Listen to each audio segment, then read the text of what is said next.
pasti ada telepon yang sudah minimal pernah di prospek. Itu bukan cold call.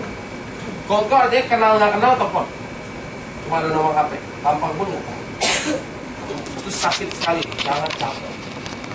Cold call, kita nggak ada cold call, nggak ada target kan? Oke, kemudian nggak ada yang ngomelin kan nggak? Oke, untuk itu kalau di marketing biasa atau sales, mereka dapat orang, oke, dapat orang, tapi orangnya itu bukan aset mereka. Jadi misalnya nih, saya adalah marketing team, bukan? Saya dari Gold Gym, oke, saya dari Gold Gym, saya ini kita tawaran Pak. Kalau orang itu akhirnya oke Pak, saya ambil. Saya cuma dapat apa? Komisi. Tapi orang itu adalah milik Gold Gym. Kalau saya sampai dipecat, orang itu nggak bisa ikut saya. Artinya semua sales di luar sana selain bisnis jaringan, kerja mereka adalah memperkaya perusahaan dan tidak punya aset. Oke, kita di sini nanam aset ya? Yes. Oke, Anda di sini punya aset. Satu di kanan, satu kiri itu aset. Itu bedanya. Oke, di QNet jauh lebih ringan, jauh lebih asik. Percaya mas. Oke. Nah jadi teman-teman, kalau Anda sudah tahu ternyata marketing di luar sana, sales di luar sana sangat kasihan, sangat capek, dan demi gaji 2, 3, 4, 5, 6 juta mereka rela kayak gitu. Masa kita demi 30.000 US kita nggak pengen lebih keras? Atau nggak usah lebih keras deh. Oke, minimal rule 3 lah, rule 3. Minimal find 2, find 4. Oke, lakukan apapun karena hasil kita lebih besar daripada sales kamu. Bisa nggak? Bisa nggak? Bisa.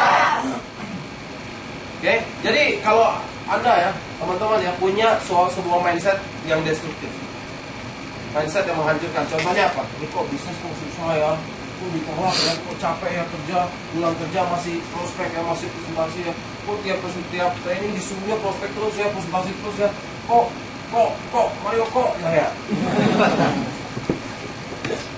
kok ditolak ya 10 kali berturut-turut ya, kok 12-15 kali ya. Gila, itu kalau sales itu sehari 100 kali penolakan bisa loh. Cold call itu berapa penolakan? Enggak. Nah jadi teman-teman, ingat apa yang aku ngomong. Aku banyak teman sales. Setiap mereka cerita pengorbanan mereka, saya geleng-geleng. Sampai sekarang pengorbanan mereka dibanding yang saya lakukan beda jauh. Tapi lucunya komisi penghasilan saya beda jauh juga di atasnya. Jadi dengan kerja minimal kita bisa hasil maksimal. Kenapa nggak kerja maksimal hasil super duper? Oh, ya itu yang kita kerja. Bisa nggak? Tepuk tangan dong. Jadi masih boleh manja nggak? Enggak. Sebagai orang sales. Enggak. Anda orang sales nggak? Ya. Anda tukang jualan kan? Anda tukang rekrut. Anda orang sales kan? Ya. Boleh manja nggak? Enggak. Hah? Enggak. Anda bukan karyawan lagi. Setelah Anda menginjak kaki di WTC, saat Anda mulut Anda ngomongin QNet dan perubahan hidup, Anda bukan lagi karyawan. Di sini saya pengen karyawan atau mahasiswa. Oke. Ada yang karyawan bukan di bidang sales. Karyawan yang bukan sales, mungkin di back office atau ada? Oke? Nah, saat Anda ngomong QNet, disitulah Anda udah sales. Serius. Jadi walaupun di back office kamu nggak ada target, nggak diomel-omelin, yang jelas nggak? Saat Anda ngomongin QNet, Anda sudah sales. Anda sudah businessman. Jadi nggak boleh manja ya. Siapa yang mau nggak boleh manja? Saya di sini janji nggak mau manja lagi. Kuat, bisa? Lebih kuat dari salesman di luar sana siapa? Lebih kuat dari salesman. Jadi kalau salesman satu hari 100 orang nolak dia, kita 10 orang nolak kita dalam seminggu boleh nggak? Boleh. Boleh nggak? Boleh. Oke, tanamkan ya, tanamkan. Bisa nggak? Jadi positif terus. Oke, ini filosofi pertama. Oke, filosofi kedua yang saya sampai sekarang juga masih berusaha mengingat-ingat terus adalah tidak ada yang namanya penolakan. Yang ada adalah penundaan. Nah, makanya kalau tawarin QNet jangan nyolot. Kalau Anda nyolot, jadinya penolakan. Setiap Anda datang lagi ke dia nggak mau lihat muka Anda lagi. Tapi kalau Anda baik, ramah, nyaman ya, seandainya dia nggak mau join, dia juga nggak akan marah sama Anda. Suatu saat dia butuh, dia akan join juga. Jelas nggak? Karena Anda tidak dibenci sama dia. Makanya saya sekarang lebih suka ngomong sopan sama orang daripada maksa-maksa orang. Kalau dulu saya tukang maksa orang. Nah, karena apa? Kenapa penundaan? Karena sekarang misalnya gini ya, Anda tawarin dia biodis, Anda tahu dia sakit, Anda tahu dia butuh alat kesehatan, Anda tahu dia ke dokter tapi nggak sembuh-sembuh. Tapi kalau dia nggak beli, Anda boleh bilang dia goblok nggak? Hah? Bisa Anda bilang dia goblok? Dia punya hak nggak untuk menolak? Punya. Nah jadi Anda nggak akan sakit hati gitu loh. Orang dia punya hak untuk menolak kok. Anda pernah nggak harusnya beli motor nih, tapi nggak beli? Pernah? Hah? Anda harusnya misalnya beli handphone nih, ya kan? Belum bapuk handphonenya, ya kan? Dia ngomong Indonesia sampai sini Mandarin katanya nggak? Parah deh boy, ya kan? Nah jadi harusnya sudah beli handphone, tapi udah ngomong berusaha sama tukang handphone, Anda tetap nggak mau beli. Pernah nggak gitu? Nah. Terus kenapa? Salah? Salah? Ya. Enggak lah, terserah dia. Ya. Nah jadi kalau saya nawarin orang bisnis ya, dia miskin, oke? Miskin. Terus dodol, nggak ngerti bisnis, ya kan? Terus orang tuanya bangkrut, terus mukanya jelek, jelas nggak? Parah deh. Kalau nggak ada itu, nggak ada QNET, merana nih orang. Tapi karena kita merasa QNET dan terbaik, terus kita ngomong kamu itu harusnya ini, harusnya itu, harusnya. Gak mempan. Setiap orang punya hak. Nah jadi kalau kita selalu berpikir tiap orang punya hak untuk bilang iya atau tidak, sebagus apapun produk kita atau bisnis kita tetap akan tenang nggak handlingnya, ngerti nggak? Tenang, nggak emosi gitu loh. Nggak boleh emosi dong. Anda siapa? Siapa Anda? Anda punya hak untuk emosi. Ya. Kalau saya dokter ya, pasien saya suruh minum obat nggak minum. Saya suruh minum obat nggak minum. Saya suruh jangan makan gula, jangan makan gula. Saya punya hak untuk ngomelin dia. Kamu dibilangin nggak? Nggak bisa. Pilihan dia, badan dia. Saya nggak bisa emosi Pak. Nah dulu salah saya tukang emosi kan? Di depan senyumnya.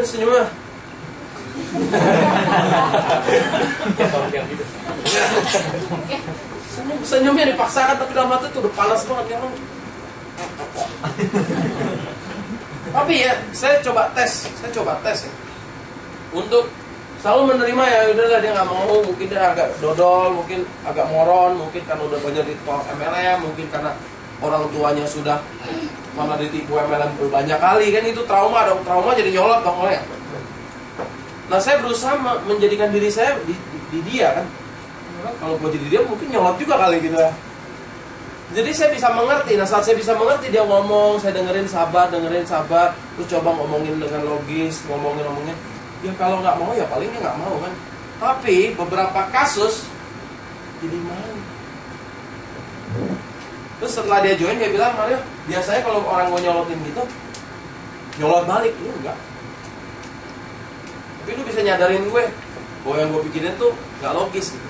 Nah, tapi lu ngomongin benar, ya gue mau ikut. Itu aja. Jadi apa ya? Saya kemarin ke Medan kan. Ada satu orang yang sok tahu banget. Sok tahu. Dia pernah ikut MLM. Cuman jual produk. Dia gagal. Iyalah, jual produk doang. Ya kan? Temannya gagal, itunya gagal, ini gagal. Dia nggak terima saya ngomong. Saya ngomong gini. Enggak, tapi gini, Pak. Saya ngomong lagi. Ya akhirnya ya saya terakhir bilang lah. Jadi saya udah tahu nih orang nggak akan gabung. Tapi saya bikin akhirnya yang enak gitu, supaya suatu saat dia akan gabung juga. Saat dia butuh duit, saat dia mungkin terbukti salah di masa depan, ngerti nggak? Nah dia akan cari saya gitu. Itu yang minimal saya ini. Tapi saya nggak boleh marah, nggak boleh bikin suasana jelek. Jadi saya bilang ya udah, aku hormati kok apa keputusan kamu. Kalau kamu ngomong nggak apa-apa. Ya cuma benar nggak yang tadi aku ngomong? Benar. Ya kalau yang tadi gue ngomong lo menurut lo benar, tapi lo belum mau, ya udah lain kali kalau lo tahu ini bagus, saat lo butuh lo cari gue ya, bukan gitu. Daripada nyolot-nyolotan kan, nggak ada habis. Rugi dua-duanya. Yang paling rugi saya. Ya. Jadi minimal dia bilang gini ke temannya. Saya kemarin ditawarin sama Mario, dia ada MLM. Terserah dia mau bilang apa ya. Oke. Ya MLM-nya sebenarnya bagus, cuman gua aja nggak mau ikut. Nah itu loh, ya. Itu yang saya mau dengar. Tapi kalau saya nyolot, dia akan bilang MLM-nya jelek, Mario jelek. Kalau istri saya dengar tuh, istri saya berubah pikiran, saya takut. Saya salah pilih jasa. Oke. Nah itu aja yang saya kerjain. Ya, jadi orang tahu kualitas saya. Saya menghormati orang. Segoblok apapun dia, semua orang apapun, saya hormatin. Setiap orang punya hak untuk memilih jadi bodoh, jelas ya? Boleh. Oke? Oke, jadi kenapa penundaan? Karena suatu saat mungkin dia butuh, suatu saat dia sadar, suatu saat dia mungkin palanya kena tiang terus, wow, pencerahan, jelas ya? Kita nggak tahu kan? Jadi terus ya, terus yang penting tunjukin kita selalu aktif. Kalau ada update kita kasih tahu. Kalau ada apa promo kasih tahu. Ya suatu saat dia tersentuh mungkin dia mau gabung lagi. Apa lagi ya prinsipnya? Oke. Berikutnya yang mengejutkan saya adalah di buku Brian Tracy, Pak. Iya. Rata-rata orang baru join setelah 5 kali di follow up. Shock ya? Kaget saya. Oke, mungkin di Q&A nggak sampai 5 lah. Oke, tapi terus terang ya, di buku ini ditulis 5. Ya, Anda bisa cek. Oke. Nah, saya kaget. Kenapa? Karena saya dulu orangnya sangat emosional kan. Jadi saat orang nolak saya sudah panas, saya nggak mungkin follow up dia lagi. Dia kan, ngapain lo mau mencolot banget? Nolak gue. Lu aja mungkin lu bego lu kan gitu. Ternyata 5 kali follow up. Apa tuh 5 kali follow up? Oke, follow up pertama adalah saat Anda ngomong. Jadi habis presentasi, ayo gimana, ada pertanyaan, nah itu follow up pertama. Oke, itu hitung 1. Hitung, ya kan? Nah, follow up kedua adalah mungkin kan follow up kan kuncinya kan 2 kali 24 jam tuh. Jadi misalnya Senin saya presentasi, maksimal Rabu saya udah harus follow up ya. Telepon dia, tanya, ajak ketemu, dan 2 kali 24 jam hukumnya ya. Lebih dari itu udah basi, udah dingin. Ya. Nah, jadi berarti saat saya telepon dia hari Selasa atau Rabu itu follow up saya yang kedua. Itu belum mau. Pernah nggak gitu? Ajak lagi ketemu kan? Di Dunkin lah, di mana kan? Ya kan? Datang set. Ngomong belum mau, bawa ke event. Event bagus, yes, maju terus, gabung. Ngerti ya? Ya berarti kita semua rata-rata memang 5 kali, betul nggak? Nah, jadi kalau misalnya dia nggak langsung iya di tempat, jangan marah. Jangan marah gitu loh, nggak apa-apa. Berapa kali tuh showroom mobil tuh saya bikin kecewa. Atau mobil loh. Lihat, saya buka, masuk, coba-coba. Oke, saya kabari ya. Apalagi pas miskin tuh kan, belum ada duit buat beli mobil. Tentang petenteng ya, nggak beli. Berapa banyak tuh showroom. Tapi salah dia nggak follow saya. Apa dia follow saya? Apa tahu dia saya beli. Ya kan? Mungkin cepat gitu.